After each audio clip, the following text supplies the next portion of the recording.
Hello all you lovely people. Today we are making a healthy cookie made from chickpeas that is rich, tasty and guilt-free. The cookies are made from chickpeas and they taste amazing. They have 3 healthy cookie recipes, no flour, no sugar and no oil. Welcome to Raji's cooking show. Today we're making healthy low-calorie chickpea cookies. Here are our ingredients: chickpeas, oats, nut butter, dates and maple syrup. They're all neatly arranged. The calorie chart shows it's a low-cal treat. Let's get started. Start by preheating your oven and drying your chickpeas really well.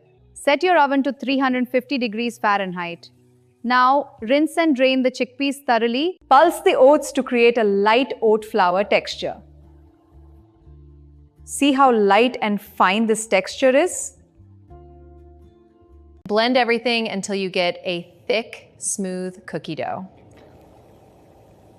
Now transfer the dough into 3 bowls, dividing it into equal quantity. Like this, into equal parts.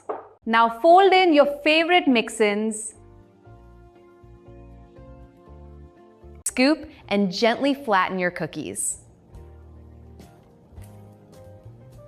Bake for 12 to 15 minutes until set.